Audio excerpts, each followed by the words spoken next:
afternoon, class. Good afternoon, ma'am. So, how are you all today? Feeling Good. That's good to hear. Whether you're feeling excited, tired, or anything in between, always remember that every day is a chance to learn something new for you to grow into someone better. So before I forgot, I am Renalyn Salud and I am your instructor for today's lesson together with my co-teacher later on. So you will get to know her later. So let's start our day with a short prayer which will be led to us by Ms. Bianca Amor Flores. So I may request everyone to please stand up. So let's bow our heads and do the sign of the cross and follow the sign of the Holy Spirit. Okay, so thank you. You may now take your seats. Before we proceed, of course, let me check your attendance first. And when I call your name, please say present, loud, and clear. So let's start with Arabella Actub, Present, ma'am. Flora Jean Conog, Present, ma'am. Flores Bianca Amor. Present, ma'am. So to make our class run smooth and respectful, I have prepared, of course, 3 classroom rules for you to be able to naatay engaging and fun and of course interactive ang dagan sa atong class today. So of course, number 1, listen when someone is speaking. So dili lang ni para sa ako as your teacher, dili lang ni para sa kanang while me talking here in front of you. Of course, this goes as well to your classmates nga kamo maminaw pud mo while they are talking. Second is respect everyone. So of course, this is very important when we are here in our class. So this means being kind with our words. Even though lahi-lahi taon sa nang tinuuhan sa usag-usa, of course, we need to be respectful and kanang i-accept na to ang atong differences sa usag-usa. So number 3 is always try your best. So what ko expect for you to be perfect, of course. So what I hope for you is to give your best during our class. So whether pag-answer ba na, doing your homework or listening, as long as you're trying your best and give your full effort. So those are the 3 classroom rules that I am telling you for you to do while we are doing our class here. Okay, so as we begin our lesson today, I want you to first check what you already know about the lesson that we will be tackling. So today we will talk about atomic structure. So since atom maning naa din ani, so atomic structure talk about atoms, of course. So when you hear the word atom, what comes in your mind, or what is at least isa lang ka word nga ma-associate ninyo sa word nga atom? So first, Miss Arabella. And ma'am, associate sa iya kay molecule. Okay, so atom is a molecule. So that's right. Thank you. Miss Flores. It has a proton. Okay. So later on kana yung mga word nga gipili nga i-associate ninyo sa tong word here which is atom. We'll discuss that later on for you to be able to have an overview if unsa gid ang relationship between those words and the word atom. So Miss Lori Jean, unsa man ang imong take nga word nga ma-associate sa atom? Electron. Very good. So thank you so much for participating. So that was correct. Everyone is correct. Okay, now let's move on to our next activity to do. I will show you a sealed. I call this game will be called Guess What's Inside. So I will show you a rectangular box here. Kung ano siya, transparent. So you can open it and guess what's inside. So Miss Arabella, can you check if what's inside and observe what have you seen inside that box? Nabay sulod? Wala, ma'am. Okay, can you pass it to your seatmate? Kung nabay sulod? Wala, sulod, ma'am. Lori, mo agree ba ka nga wala dyan siya isulod? Dili ma'am, na siya sulod hugaw. Kita man So, what you can see here is, yes, wala gid siya sulod jud. If ato siyang lantawon sa atong naked eye, but for the scientist, ang sulod ani nga box, there are atoms inside. Although they are invisible with our naked eye, but they are real. But then, ang maka discuss ra na further is ang mga scientists, since they have the machines or whatever that they can use for them to be able what's really inside here nga di makita sa ato ang mata. So after this, I will be showing you a video if unsa jud ang kanang gagikan jud ang atom. I will be showing you a video for you to be able to kanang have the overview kung unsa jud or what is atoms really all about, kung anong na siya itong mga words nga inyong ipangalan ganina. So isend lang na ko ni siya sa inyo via messenger for you to kanang access kung unsa ang naadiri. So i-check din ninyo ha kung ma-check na ninyo, since naadiri tanan information nga pwede ninyo magamit later on if I will be giving any activities associated with an atom or what is inside an atom. So, na-check na ba ninyo na ano ba? Yes, ma'am. Okay. After ninyo ni watch ang video nga I provided, it's time for you to become a scientist na po, for you to know kung unsa jud ang na-learn sa scientist about atoms. So, since ganina anak ko nga what's inside this box is makuha lang ni siya, ma-explain lang ni siya by a scientist. So, today, you will turn into a scientist since I will divide you into small groups. So, each group will be assigned to a specific element. So, element na nasa periodic tables, kung ano man dyan mga na, familiar naman dyan mga na. So, there are many elements sa periodic table. So, although dili na ko siya ma-divide nga ma-ansiran yun yung tanan, pero ako lang siyang i-pick kung ana ko siya mahatag sa inyo, kung ana dito nga ang kanang specific na element nga ako ma-assign sa inyo. So, after that, you will build a 3D model of an atom using a styrofoam balls, colored clay for protons, neutrons, and electrons, and toothpicks na mag-serve as an orbital. So, ang inyo yung ma-form is like this.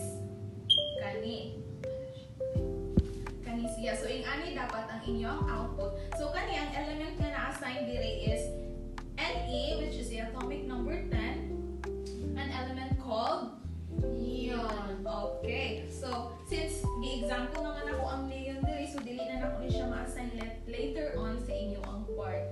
So, ako lang i-post lang nako sa ako lang i-send sa messenger kung aha mo dapat ma-assign to a certain element nga buhatan ninyo o kanang 3D model nga ingon ani. So, I think dili man kay bugat sa bulsa no, kay toothpick lang siya, then styrofoam balls which are kani sila dire.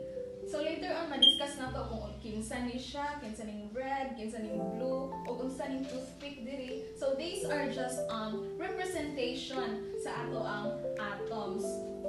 So to further discuss what atoms are all about, I will be calling my co-teacher in order to kanang explain to you what really are inside an atoms. So, Miss Febibral Gabriel, I will give you the floor. Okay, good afternoon, class. Good afternoon, ma'am. Okay, by the way, I am your teacher, Miss Febibral. So, for today, ato siyang discuss more ang atom. So, Miss Lori, unsa gani imong ma-share nga imong knowledge about atom?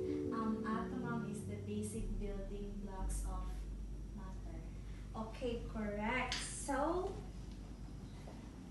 before ta mag-start sa itong lesson proper, na tayo mga learning objectives. First, name the 3 subatomic particles. Second, describe the properties of the 3 subatomic particles. And for the last objectives, we have identifying the location, relative charge, and mass of its subatomic particles. So, ano si Lori kaganiha nga? So, ito Lori, ang atom kay Basic building blocks of matter. okay, so atom atom is the smallest particle into which an element can be divided without losing its chemical identity. So atom consists of a heavy central nucleus surrounded by a cloud of negatively charged particles. Muna siya ang electrons.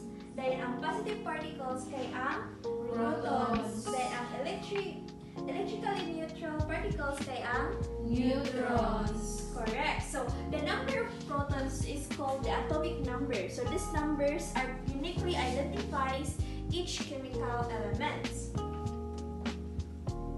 So nucleus. So ang nucleus kay ang center of atom. So it is where all of the mass of the atom is contained. So there are 3 subatomic particles. Miss Aktub, can you please read? Atoms are made up of 3 subatomic particles: the protons, neutrons, and electrons. So protons are positively charged subatomic particles. They can be found in the nucleus and have a relative weight of 1. And for the neutrons are subatomic particles that have no charge. So they are neutral. They can be found in the nucleus and have a relative weight of 1. So same na sila sa Protons. Correct. And last is the electrons. Electrons are negatively charged subatomic particles. So they are located in the shells or energy levels around the nucleus. So dili siya makita. So electrons have a relative weight of 0 because the weight is negligible. So atong i-summary ang kanang na-discuss again. Yes, so ang proton o ang neutron siya na-locate Sa nucleus, ang electron Sa shells. So unsay charge sa proton? Positive. How about sa neutron? Zero. Sa electron? Negative charge. So pila yung relative weight sa electron? Zero. How about sa proton o neutron? 1. Correct. Now, rin na punta sa electron configuration. So, atoms can have multiple shells of electrons. So, the electrons are arranged in specific ways. The first shell can hold 2 electrons. So, kuha na to ha, remember na to nga. Ang first shell kay 2 electrons sa iyang ma-hold. Ang second shell kay pila? 8. Correct. So, ang third shell can maka-hold po siya of 8 electrons. Same sa second and third. So, the earlier shells must be filled before the next shell and can be occupied. So, sa makita na to sa kanang electrical configuration, so nata example diri ang neon. So, neon atoms have 10 electrons. So, while ang chlorine atoms na ay pila? 17 electron. Correct. So, ang electron configuration sa chlorine kay 2, 8, and 7. So, dali na ta sa atomic mass. So, kasi nakailaan ni nga po ang element. Okay, correct. So, atomic number, the number of protons, also the number of electrons. And the relative atomic mass kay ang total mass sa nucleus, which is the protons and neutrons. So, elements can be found in periodic table. The numbers next to the chemical symbols in the periodic table provide information about the numbers of subatomic particles. So, a lithium has 3 protons, 4 neutrons, and 3 electrons. correct. And that would be all sa ato ang klase about atomic structure. So, ma-recall pa ba ninyo kung sa ito mga subatomic particles? The proton, Electrons and neutrons. Ay, nasabda naman nato ang atoms, like na-discuss na nako ang atoms jud kung unsang na dito, unsang mga particles. So maghatag ko og activity, dayon naghatag og link sa inyo sa GC kay pwede ma-check ninyo sa GC if ma-access ba ninyo ang link. Yes, Access siya, ma'am. Okay, so dira mo magbuhat og infographic about atoms. Dira ninyo pwede mo magamit og mga templates, na yung mga free templates dira, or pwede pud ninyo kani nga kamo ang magkanang edit jud or kamo jud ang magkanang buhat sa inyong infographic. Then after ninyo mahuman ang inyong infographic, dito ninyo butang diri sa book widgets kanang ikaduha ka link. Pwede ninyo ma-check inyong kaduha ka link nga akong gi-send. Yes, ma'am. So na-open naman ninyo. Yes, ma'am.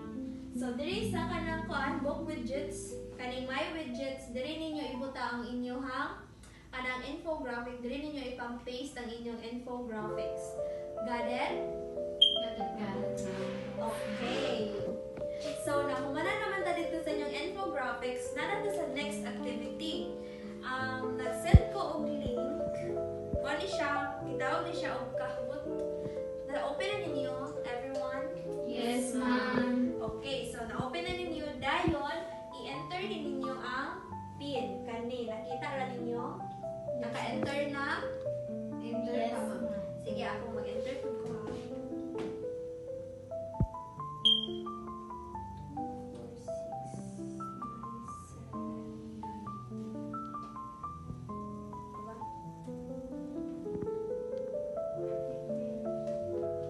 So, magbutang ko rin mo sa inyo nickname.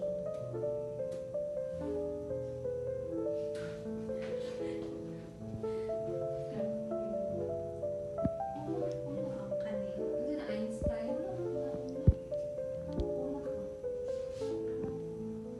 Okay, kani. So, then, i-click ang start.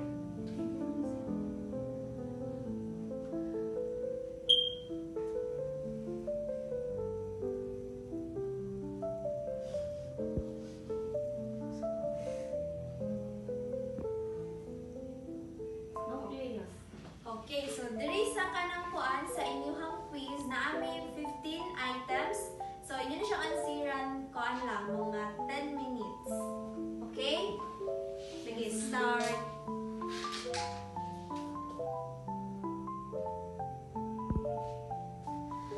Ano mong answer? Yes, ma'am. Nakita na ninyo yung score? Yes, ma'am. So nasabtan ra ba ang ato ang topic? Yes, ma'am. Yes, ma'am. So, very good. So, before we end our kanang klase, ihatag ninyo ng assignment. So, kanang reflection paper ni siya. So, ato ang kanang kuan natay guide questions para sa inyong reflection paper. So, Lori, can you please read the 4 questions? So first, what did you learn about the structure of an atom? Second, which part of the atom is the most interesting or confusing to you? Third, what did you enjoy or struggle with while creating the model or infographic? Lastly, how do you think this knowledge connects to real life or future science lessons? Okay, so kani siya nga mga questions, muna siya ang kanang dapat sulod sa inyong reflection paper nga matubag, okay? Okay, Yes, Okay, ma'am. so isend din ako ang link sa kanang Google Docs. So kabalo naman guro mo manipulate ang Google Docs na Yes, diba? ma'am. Yes, ma'am. Sige, isend din ako. So na-access na ninyo. Wait lang, ma'am. Yes, ma'am. Okay na, ma'am. Okay, very good. So, kaning assignment kay Isael, ipas lang ni siya on Wednesday. Okay ra ba kung Wednesday ipas? Yes, ma'am. Okay, and that would be all sa ato ang klase karon.